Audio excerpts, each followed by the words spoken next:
500 days. Is that in your headphones? Okay. It just sounds echoey. It is echoey, but I can hear it. Yeah. All right. Here it is.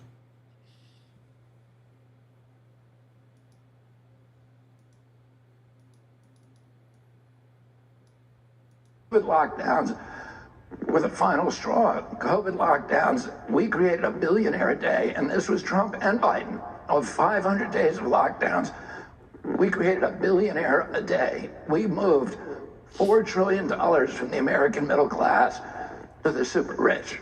We built, the people who came into the lockdown with $1 billion increased their wealth on average by 30%.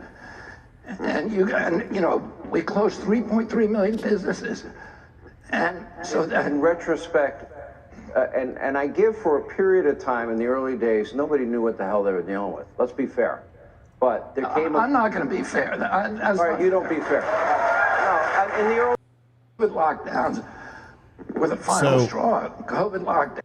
There's some things to consider there. It all sounds very good. Usually in crisis, people make money. People made money off 9/11. We understand Halliburton made an incredible amount of money off the Iraq War. Private military industry does very well during war. Hurricanes, American Red Cross does exceptionally well. Team Rubicon does well, and even though they're a nonprofit, their donations go through the roof. We changed the entirety of how we do business and life during COVID. And we transferred from a physical manifestation of consumer to a more of a metaphysical or a digital consumer overnight. And everybody was forced to. Everyone had to learn what Amazon was. Everyone had to learn what digital movies were and streaming services. And although there was a lot of dumbification from us, from a learning potential, there was a lot learned from a technology standpoint, and people had to change the way they do business. I mean, if you look at webcams were impossible to find for almost a year because everyone had to stream from home. And people are like, I don't have a webcam. It's like, well, if you don't have a webcam, you don't have a job. That's a very big difference. So money changed hands. I saw Logitech 920 cameras going for $700-800. These are $100 webcams. So I want to make sure people understand is that when he says a billionaire is created a day, dare I say good?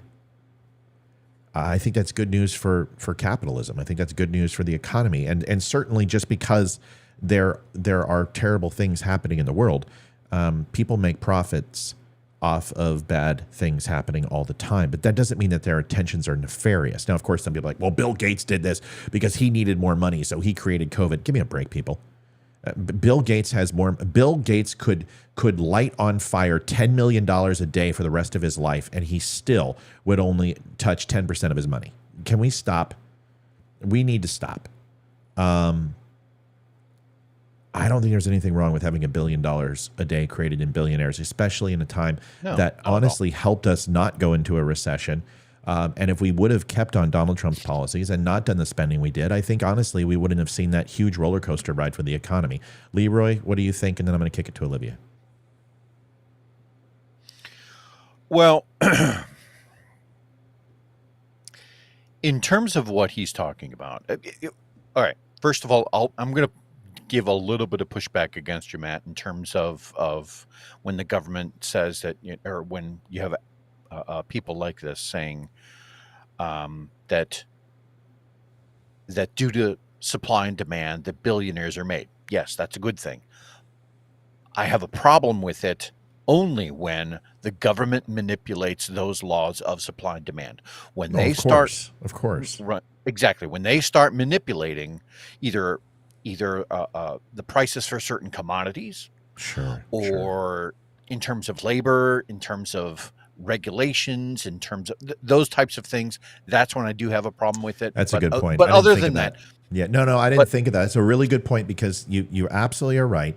Is that the game was stacked? Is that you shut down small businesses, you crippled 96% of the small businesses in the United States, and the big conglomerates came in and cleaned up. I did not think of that point. So yes, I concede that is an excellent counterpoint, and you're right. Go ahead.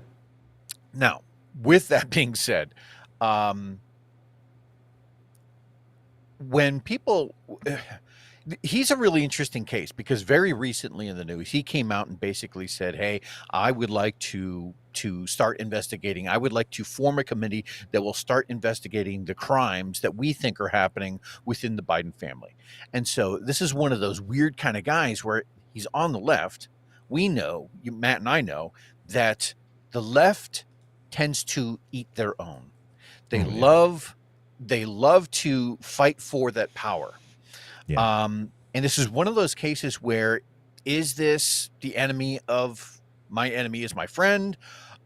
It's hard to say, right? Because to Matt's point, his policies are not something that most Republicans would find favorable, but most Republicans do want to see the Biden family investigated, or at least, in terms of this kind of thing. So we want to be very careful, though, with who we align ourselves with. I would fully support, something like an investigation in terms of, what the hell has the Biden family, in terms of the phone What's call their business? and the text. What's their and all business? that. What's their business? Right. That's what I want to know. Right. Like, why the hell is Hunter on the board of Burisma, for which he has no experience, that kind of thing. But at the same time, oh God, go Sorry. ahead. No, go ahead. No, go. Finish it. But in terms of, I already is- said you were is right. RFK I mean, what else do Jr. you want? I already said you were right. What else do you want? I mean, I completely just unzipped my fly, threw it on the table, and lopped it off. You're right. Dude, I know, and I love you for it. Thank Okay, you. all right. So hurry up so we can get on to something else. I'm done. Because I'm I got done. Go another I got another comment about this video, and I want to get it out. Go ahead. Versus I already Let's go. conceded. All right. So You're I about completely to climax. Let's go. well, no, because you lopped it off, and I got to put it back on. Want to clarify. In a capitalistic society, $1 billion a day being created for individuals is not a bad thing. And I hold true to that. But how it's done is okay. Completely understand. You can't have this aristocracy. You can't have currency manipulation. You can't stimulate fake growth inside the economy. Okay, great. But those are all variables. $1 billion a day, creating a new billionaire every single day is a good thing. Yeah. Under normal circumstances. Under these, no. So I concede to that point. Second, I don't think that RFK is appealing to Republicans because of his policy. I think they are so far from the far left, and we have heard nothing but batshit crazy policies from liberals, that this guy sounds normal. But I dare to tell you he's not. This guy he's not pro Second Amendment in any way, shape, or form. This guy has spoken out against multiple corporations. He believes in Citizens United. He does believe in free speech. He has a Republican view when it comes to that, for dollars actually equal vote. I don't agree with him. His talk about the military and spending in the military he's not as strong as a Republican or a conservative. He has Democrat values. Now, a lot of people say he's a JFK Democrat. No, he's not. JFK was pro-military. JFK was pro-gun. He was pro-freedom of speech and pro-constitution. Kennedy was a Republican, is a Republican, was a conservative. Unfortunately, his social policy doesn't line up with that, but who cares? Back then, he was a far cry from conservative values. He was extremely liberal. But today, Kennedy would be seen as a hero in the Republican Party because he would say, we believe that everyone's created equal, that African Americans have unalienable rights, that women have unalienable rights, and the LGBT community has unalienable rights. That is, if Democrats were just there, I think we would have a hard time winning another election. But they're not. They're on the opposite side. Olivia, your thoughts on this? Do you have one, or do you want to not? Real quick, I actually need to jump go. off. I have an emergency phone call I have to take. I Get have out to of here. pop Peace. off. I will talk to you Go. a little bit. Bye. Bye. Leroy's going through stuff. He's got a bunch of things going on right now, a lot of career stuff. So bear with us as we adjust through these things. It's going to be a little difficult to have Leroy on as much as we love to have him on. He's honestly one of my best friends. I love him unequivocally, but he is going to be expanding his responsibility with what he does, and that's really all I can say about it. So he will have to go from time to time because stuff's going on. But Olivia and I are here, and she's not the best color commentary and the best tasting pot pie. I look good. She's got an amazing tasting pot pie. I'd love to smell it and just have it waft over me, and take a big bite, stuff as much as I can in my mouth at one time. It's succulent, juicy. What a great pot pie. Sweaty wiener. These sweaty balls, they're so good. I just want to stuff them in my mouth. The juice is dripping down my chin. Saturday Night Live. All right. So goodness. God loves him. Let's watch the next clip. RFK, what do you think, Liv? I mean, you've had a chance to hear him a little bit. I mean, do you like him?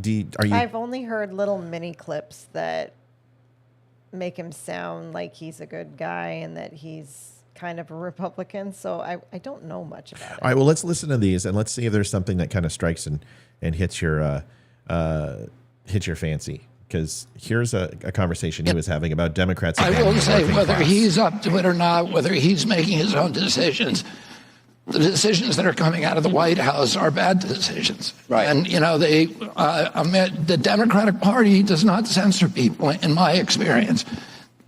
We're not the party of war. We're not the party of the neocons dictating foreign policy. We're the party of the middle class, and we're the party of working people. And that's not where the party is anymore. I will say, whether he's up to it or not, whether he's making his own decisions. Olivia, when you hear that, because the Democrats are pro-union, they are pro-middle class. They're supposed to be pro-energy, blue-collar workers, energy, police officers, teachers, unions, dock workers. That's truly what the Democratic Party was known for. They were also extremely known for ACLU involvement, the American Civil Liberties Union, free speech. Your thoughts now on the Democrat Party, where they're at? Well, I don't know if you saw my face when I heard him say that, but the Democrat Party that I know since I've been into politics, I've never seen them for the middle class. They do not seem like the party for the middle class at all. They seem the party of welfare and the super, super wealthy. And he's talking about an old party. I don't think he's talking about one that I don't know for sure. Well, it's one that I know, and I know because I'm old enough to remember, but that party is long since gone. Now, are Republicans for the middle class? I would challenge people that if you're looking from a fiscal perspective, I would say yes. From social, I don't think Republicans care, because Republicans have never, and conservatives have never thought that, honestly, that the federal government should ever dictate social efficacy to the people. I mean, it's not their job. They don't want government in your life. They don't want to decide about abortions. They don't want to decide about public schools. They don't want to decide about health care. They believe the states can take care of that. And that's ultimately the responsibility of the state. And that's truly how we have a free and elected representation, is our states. And that's where the rubber meets the road. That's where we can do the most good. People ask me all the time, what should I do? And I said, run for office, and run for city council, run for state legislator seats, run for sheriff, run for anything. But do it at the local town, city, and municipality level, because that's where the rubber meets the road. That's where things get changed. It's not at the federal level. The state's rights are ultimately inherent on the four corners of your state, or, if you're not a complete square. But RFK isn't a Republican, and he's certainly not a Democrat of today's standards. He is a mishmash of both, and I believe he is the Ross Perot. I think this guy is going to be the upset candidate. And if he gets that 7 to 11% of the vote, this guy's going to be on the ticket. And if he's on the ticket, he's going to steal votes from Joe Biden. This is why the Democratic Party is so scared. They've backed off DeSantis. They've really backed off of Trump, and they're going after RFK. And all the big talking heads are attacking this guy. So this is one that's really interesting, and this is about Putin. I heard his comments about Ukraine, and I was really disturbed. There's some really inaccurate information from RFK when it comes to this. So I want to kind of play this one and listen to it a little bit, and then we can all kind of look at it and see what we think. But this one's about COVID first, and then we'll do the Ukraine one. So, Liv, listen to this. Tell me what you think. Socialism, And it is. I mean, we don't have free market capitalism in this country. We have corporate crony capitalism. We have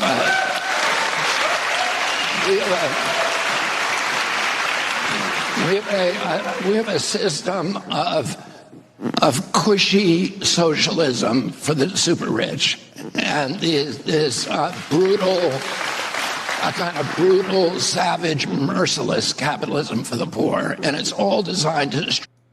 Sherry Stacy says that she's a Democrat. She wouldn't vote for RFK. Why? What are some of the things and reasons why you wouldn't vote for him? I won't vote for him unless they put somebody like, if someone else wins the nomination that I'm completely against. I don't see that. If it's Chris Christie, I will honestly, I would vote for anybody over Chris Christie.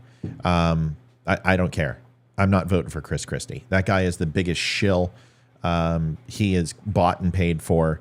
And I don't like gluttons. So anyone but Chris Christie. If DeSantis is there, I vote for him. If Trump's there, I vote for him. If it's Ramaswamy, I vote for him. If it's Nikki Haley, fine. I would even vote for Mike Pence over Joe Biden. And I think everybody would. I don't care what you think of him. But RFK,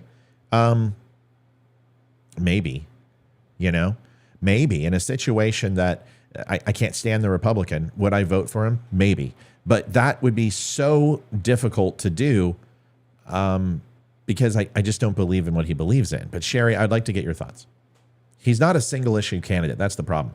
He's got multiple facets of his policy that I don't agree with. Find the middle class of this country of all of their equity, all of their assets, and move it to the upper echelons. And the COVID lockdowns were the final straw. COVID lockdowns, we created a billionaire a day, and this was Trump and Biden. So, when he's talking about lockdowns and things, he's ultimately, a lot of people say he's anti-vax. I don't think he's anti-vax. I think he's pro-questions. I don't like being called anti-vax either. Sherry says, because I watch other people that are not popular and they show documents and tell truth about everyone, not just Kennedy. That's pretty much it. I want to get people's thoughts on RFK. Here's the Ukraine one that makes me, this one makes me cringe. I don't like this stuff. I'm not pro Putin. I'm not pro Russia. I'm certainly not pro Ukraine. I just can't stand anybody that defends Putin or Zelensky. We shouldn't care. Let's pop smoke. Let's get out of there. I don't believe in this. I don't believe in proxy wars. I don't think they're beneficial. Every single proxy war that we've ever gotten ourselves involved in, there's 73 of them. Every single one of them have failed. They're not successful. Nation building does not work. I'm all about getting the hell out of there before we get sucked in. Liv, tell me what you think of this one.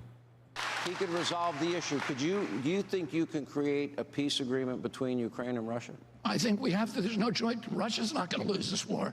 Russia can't afford this. Would be like us losing a war to Mexico. They are not going to lose the war. Go look at what Russia did in Stalingrad in order to preserve its territorial integrity.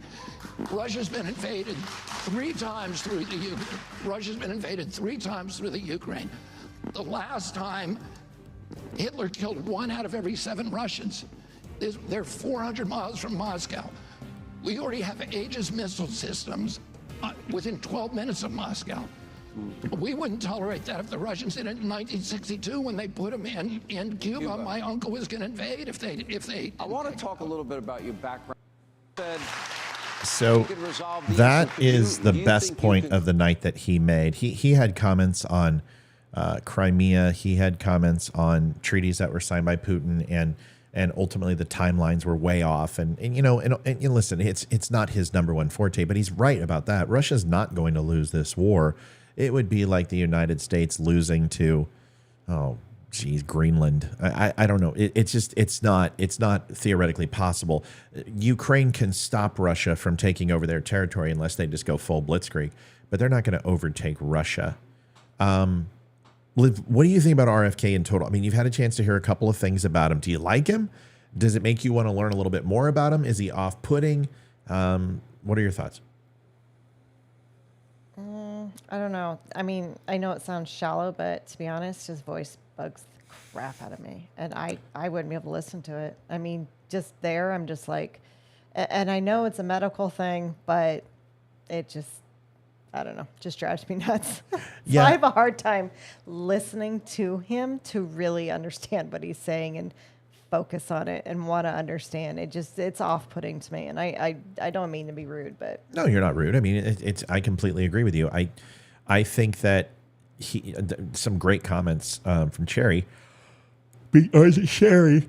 it's probably Sherry. It looks like cherry to me. That If doesn't it's look like Sherry. Cherie. Why isn't it cherry? It's Sherry. It is Sherry. I know it is, but let's call her Cherry. Cherry, Stacy, because I've seen him over the years telling one thing and now he's saying another, and he supported the lockdowns. Now he's saying he didn't. His tweets are deleted from before. He was for vaccine and now he's not. He talks out of his ass. Yeah, his kids are vaccinated too. I think this is why I believe he's trying to play spoiler. I really do. I believe that he wants to play spoiler. I think he wants access. I think he can get access. And ultimately, Joe Biden's going to have to trade ponies with him. And he has a play here. I don't think he's running to win. I don't think he stands a chance. He will not win. But I know that he can hold the Democratic Party hostage, and this is why every Democrat is just feasting on him, including his own family, who is just calling him a nut job and just going after this guy. I think he has ulterior motives, and I don't anticipate him to be around when the dust settles. But I do believe it's very interesting that you've got President Trump, who is leading in the polls by 40 points, and he's doing very well. Ramaswamy in some polls, not all of them. Of course, Fox says they passed DeSantis. DeSantis is still second place. The national average versus one poll. It's important to take a multifaceted look at the polls.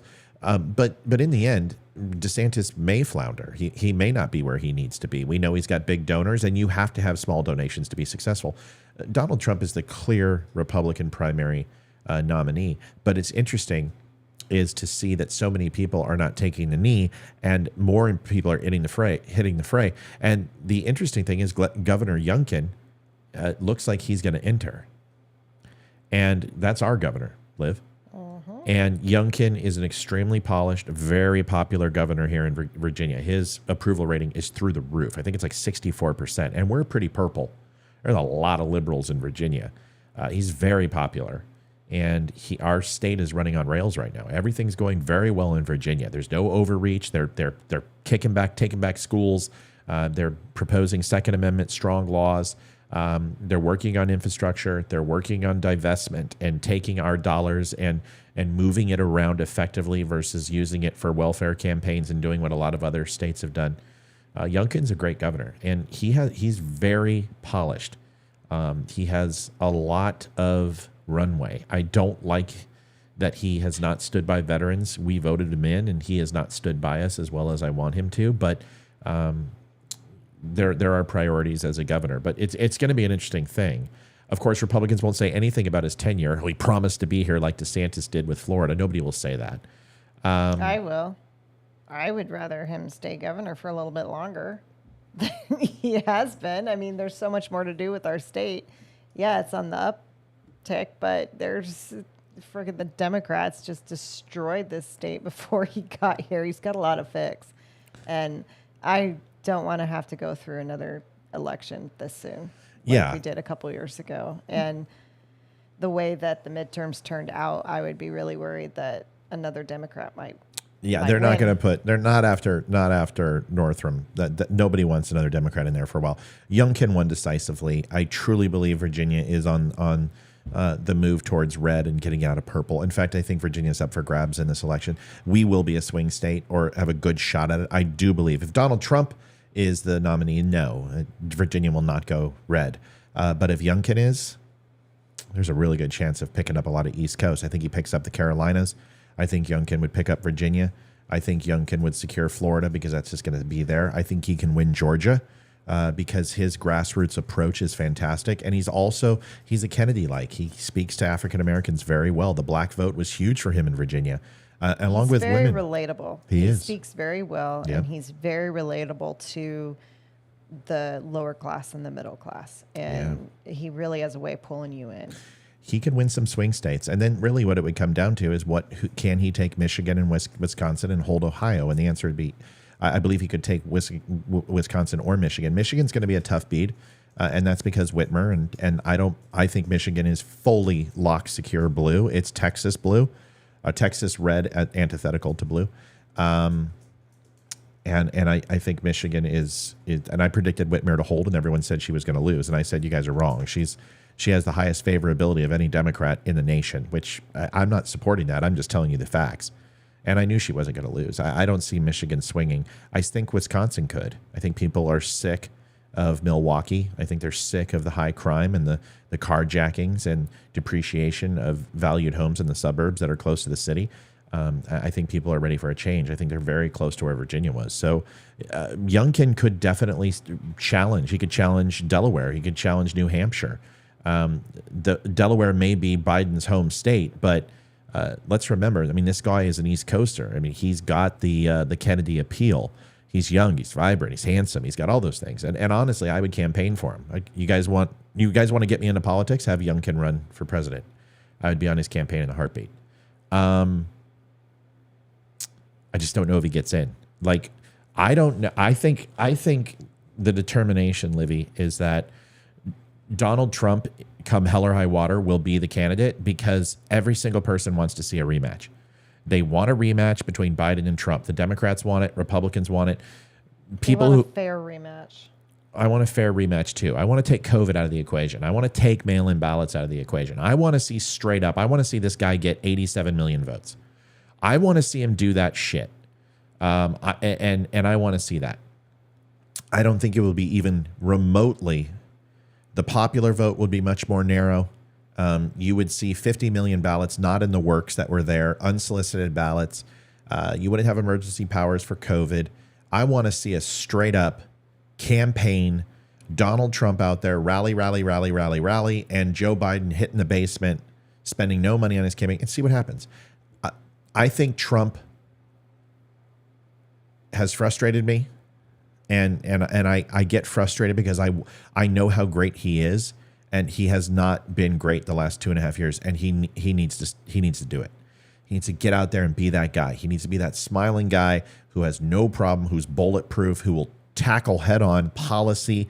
He will go after the weaker members of the Democratic Party. He will campaign fervently for senators and state legislatures. I want to see that guy again. I got to see that guy again because I'm so sick of this Donald Trump. I'm just stop. I just don't know if he can, if he's got it in him to be. Well, he's making it hard because he has to be the constantly on the attack because he's constantly on the defense. I mean, I can't even imagine. This is what I told you guys. I said this would be the worst campaign for Donald Trump because they are going to just try to destroy him with all the lawsuits. Go look back at my synopsis when I said, when he got out and I said, guys, Donald Trump is going to get absolutely hammered with legal battles. He is going to be on trial for the entire 4 years until 2024, and it's going to wear on him. They're going to put him on the defensive. He's going to be under attack. His message won't get out there because he's constantly going to have to combat these things. It's going to be a tough run for him, man. It's hard. It's a hard run. And I would love to see him have a shot because I truly believe that we were on the course to see the best economy, the best place we've been from a geopolitical situation, from a trade perspective. I liked where we were. And the funny thing is all these Democrats can tell you that they didn't like it before COVID. That's not true. They did. We were coming around. This country was coming around. It was still volatile, but people were seeing the benefits of what a good economy did. And they kind of put Trump aside. They started ignoring his tweets, how, the machismo and the, attacking anyone who attacked him. And they just kind of overlooked that because people's pocketbooks make an impact. And then COVID hit and he got turned on because his message wasn't the best. He listened to some bad people. So I don't know. We'll see. I mean, we're gonna find out. That's the great thing about this. I just want him to. I want him to be 2016 Trump. I want him to literally go after every Republican and get into these debates and say, you know what, bring it. You guys want to do this again? Fine. Christie, you want to do it? I'm going to put you to bed. He doesn't have the same fire that he had. He doesn't have that same passion. Everyone's like, well, he shouldn't debate. No, that's Trump's line. He should debate. He owes us that. We have to see that he is the 2016 nominee in 2024. I could beat Christie in a debate. Just bring a donut. He'll be Just too preoccupied. throw him eating a the donut. basketball made of donuts. He'll be too preoccupied to do anything. I'm sorry, that was really mean. No, it's not. You guys a freaking whale. Listen. People have their opinions. Some people are like, just die hard Trump, and I'm like, I don't know. I just got to see some things from him. We got to get out of these legal battles. But right now, shifting is Joe Biden is. This looks bad. Some people wanted my opinion on this. You had a chance to listen to this at dinner about Hunter Biden, that his plea deal is falling apart. And the judge who actually, has voted against the Trump administration a few times, it just literally blasted these lawyers about this plea deal. And he's under investigation. He goes, I'm not going to. Charges might be coming from the Department of Justice, and you want me to give him a plea deal? First of all, it's a sweetheart of a plea deal. There's facts in this case that we haven't even heard yet. No, I'm not going to give this immunity and clarified immunity for future prosecution. Having his lawyers call and pose as Republicans? What the? I mean, this is the Biden thing. They sell access. That's the Biden business. They don't sell little wooden dolls or paper mache, table coverings or some shit. They sell access to government policy. And Hunter Biden goes out, holds his hand out, puts it in somebody's hand. There's plausible deniability for the big guy. They make sure everything's laundered and filtered, and he gets his money. And we've seen the records of this. I mean, If Democrats would just open up their eyes and look with the amount of scrutiny that they have at Trump, which Trump is going to be in some trouble for some things. But I will be very surprised that the Biden administration isn't held for obstruction of justice. You had a chance to see it at dinner tonight. Did you have any thoughts on it, Livy? Because I see you're tired. No, my allergies. It feels like I got some in my eye. Did you go take care of your eyes real quick? Maybe. Go do that. Go do that, and I'll start talking. It just comes down to this. I don't care about Hunter Biden. I have no desire to see and want anything for him. He needs to be held accountable for his crimes, but there are hundreds of thousands of cases every single year, and I don't care. What I care about is the connection to Joe Biden. He lied. We've already got him lying, where he said there was absolutely no connection, that he had no communication about his business dealings. We know that's a lie. He played golf with the guys. We know there's text messages on the WhatsApp from Hunter Biden literally extorting Chinese officials, Ukrainian officials, and mentioning Joe Biden.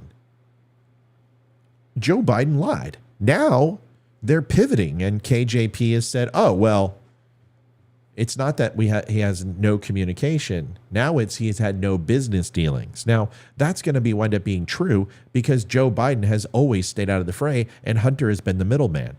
What type of dad can you be if you literally put your son in that much jeopardy to put him viable in a RICO case and have him hold the bag on embezzlement, working as a foreign agent? I mean, this guy could go to jail for the rest of his life because he's working as a foreign agent undeclared inside the United States. You can look at the Hatch Act propaganda, all those things that they said on that podium, and KJP and Jen Psaki said, ultimately holds them accountable to the Hatch Act and running politics from the White House pulpit. These things are messy and dirty, and I'm telling you,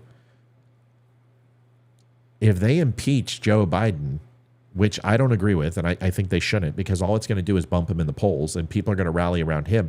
Right now, people are seeing Trump as a victim. You guys understand that? That's a good thing. You want the American public absolutely deluded and anesthetized to Trump's court cases. You should want all these just to keep hitting, because eventually the American people are going to say, this is just a witch hunt. This is ridiculous. This is so freaking pre-planned. This is bad.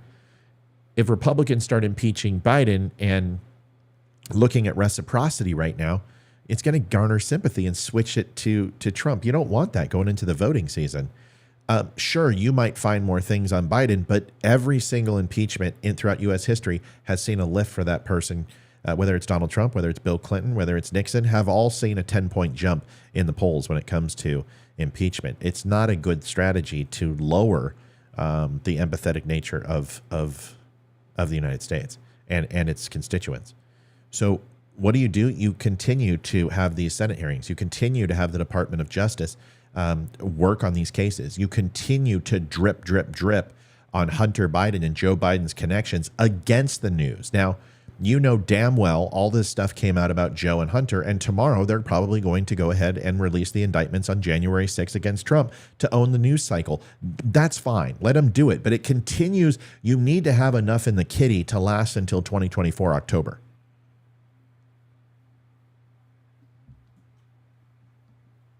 Everyone see my light go out? What the? Oh, this is the one that has this little twitch on it. See if I can get this to work. Oh, that's too bright. Some bitch. This has got a loose cable. It's not working. But anyway, a good conversation. It's something to think about. It's something to put into our craws and figure out, what do we think is going to happen? Is it going to be, the Donald Trump that we knew from 2016, or is it going to be this Donald Trump that constantly is fighting a fight that is almost impossible for him to win? I think we continue to do exactly what's happening, which is have this Hunter Biden story drip just like Hillary Clinton, and I think it'll counteract what's happening with Trump. I don't know how much longer I can stay on. We're going right now. Okay. What's wrong now? Oh, just they're killing me. Olivia has allergies and Horrible allergies. What are you doing? You going to bed? Are you tired? Yes. Good job today. I love you, baby girl. All right, everybody. That's it. We're gonna pop smoke. I want to go play some Diablo. I want to relax. Final minute. Olivia, you got a minute? What do you got? Anything fun? I have no idea. I'm sorry. My mind's all like, with all right. my eyes are just killing me. I will. Love you. All right, everybody, listen, we're going to pop smoke. I think Olivia and I are going to go play some games, spend some time together. We haven't seen each other much this week. I first of all want to say thank you so much for everything you guys do. I love you, and I can't thank you enough for being here every night. Thank you again to Amy. Also, we gained 5 followers during the show on Rumble. Guys, go to Rumble. Get us over 1,000. If you haven't, we've got a lot of people 12 on. away from 1,000. What's the link to Rumble? Do you have it? Hold on, I have it. It's right here. You do? Okay. Guys and girls, please do me a favor. Go over to Rumble. Follow us over there. We need all we can get. This will put you on the live show on Rumble, and then from there, just follow us. We just need 5 people. If you don't have an account, do it. Thomas says, calling it games. Listen, we can play Diablo and do that. It's called Distraction Diablo. We've got it down. Appreciate you guys. Thanks for watching. If you have not had a chance, please do me a favor. This is the #1 selling shirt that we've ever had on Don't Unfriend Me. And that's not it. I got to turn up my brightness. I can't see. Screenshots, images. There it is. We now have all sorts of merch. Try that in a small town. We've got stickers for your truck, for your computer. We've also got mugs, coffee mugs. The black glossy is the best. It is flat all the way around, and then the lip has this real shiny, high gloss coffee mug. It's the best damn coffee mug. I have it right here if you want to see it. It is a beautiful 16-ounce mug. It holds an entire, we'll do 10 cups and I can pour half of that thing in this sucker. It's amazing. Go and take a look at what we've got. We've got some new things. I'm also working with my coffee provider to provide some new coffee. We've got 5 great coffees on there, but I think I want to release a try it in a small town coffee brand, which would be kind of cool. You get shirts over there if you want to. Go get yourself a sticker. Go get yourself a couple shirts. They are awesome. Olivia and I should be getting ours in the next couple days. We had over 175 orders for shirts. Most people ordered 2. We had quite a few 3s and very few singles. People were ordering them like crazy. So do me a favor. Stop on by thedumshow.com. Go get yourself some cool shirts, some coffee, whatever. I appreciate you. Folks, Thursday, have a recorded show tomorrow. Will not be live. Michelle, if you need help, you can always reach out to me on the site, and I've got an inbox that you can just message me through our app, lower right-hand corner, click the message, and I can help walk you through it live, or I'll just give you a call. It's real simple. It's easy. That's pretty much it, folks. Kristen, I see your comments. You're amazing. We also have other great products on the site, like this awesome shirt. Awake but not woke. Awake, not woke. Yeah, we got the 13-star Don't Unfriend Me. Go buy some stuff, folks. It keeps the lights on. Thanks for watching the Don't Unfriend Me show. Go over to Rumble. Go buy my pot pie shirt. Go buy her pot pie shirt. You've actually sold one. You sold one last week, yeah. Like one. Well, you sold yours, and then one other person got. You're just cutting your teeth on here, you know? I mean, people are just getting to know you. Maybe if you wouldn't have allergies all the time and duck out of the show, you'd sell more shirts. I'm just kidding. All right, folks, we're I'm out. sure the glasses are helping much. You always look good in glasses. You look like Lisa Loeb. You say you want to eat my pot pie. Always back to the pot pie. It's always back to the pot pie. Good night, everybody. Thanks for watching the Don't Unfriend Me show. Oh, go watch the new show. Oh, man, the new show's hilarious. I need to watch it. Oh, crap. You guys got to go watch the new show. I was going to play that tonight. Here, I'll give you a quick snip. I'm just going to give you a quick snippet, okay? Quick snippet. Here it is. Just a quick one. Just a quick taste. Just a little taste. Just the tip to see how. Just, oh, jeez. I know. We're going to hell. Yes. Here it is. Most have had to go through all to find their footing in the current social landscape. While this guilt might be genuine, the comedy it generates is pure gold. All right, so here's the intro. Good morning, Don't Unfriend Me Nation. And yes, it's early, and I'm feeling my micro voice. Hello, ghost hunters. No, I don't sound like Micro at all. I mean, I've got my very unique voice. Some people call it droning and drudgery and full of melancholy and dripping with alcoholic bliss, but alas, I'm no Micro. Man, that guy, he can certainly sing his words, can he? It's amazing. The thing is that you're born with a voice that is 1 in a million. But then your dry wit and subtle ability to tell people to go F themselves in a fashion of wordsmithing that has never been seen upon this planet, but with only a few. Mark Twain, Thoreau, Tennyson. It's incredible. This isn't about Micro. In fact, maybe because I didn't mention any black writers, I'm racist. I mean, that's what the whole narrative is, right? Everything's racist. But more importantly, not only is everything racist, is you have to feel a certain level of white guilt about it. White guilt, it's an interesting thing. Not just exclusive to the Catholic religion. Now, everybody can enjoy guilt. That's funny. Simply because you're white, you should feel guilty for who you are. Not responsible for who you are, because that would be ridiculous, right? It wasn't your choice to be white. Isn't your choice to be black, or according to the community, it's not your choice to be gay or lesbian, or whether you're Catholic or Jewish. I guess you could rebel when you get older, but you can't rebel against being white. And if you do, you just pretty much look like every liberal. Watch it, folks. It's a good show. There's a nice little writing segment at the end with a little story. I think you'll like it. Go watch it. Thanks for watching the Don't Unfriend Me show, folks. I'll see you with a recorded show tomorrow. Go like some stuff, follow some stuff, and good night. We are Audi 5000G. Good night. I'm David Boreanaz with the Cast of SEAL team, and we have an important message for returning vets. We want you to know if you're struggling to cope, there's help and it's just a phone call away. The Veterans Crisis Line is staffed with experienced professionals who know your struggles. There's no greater sacrifice in service to our country. We're able to enjoy our freedoms because of it. Your service is important. You are important. For vets and their families, the Veterans Crisis Line is here to help 24 hours a day. Please call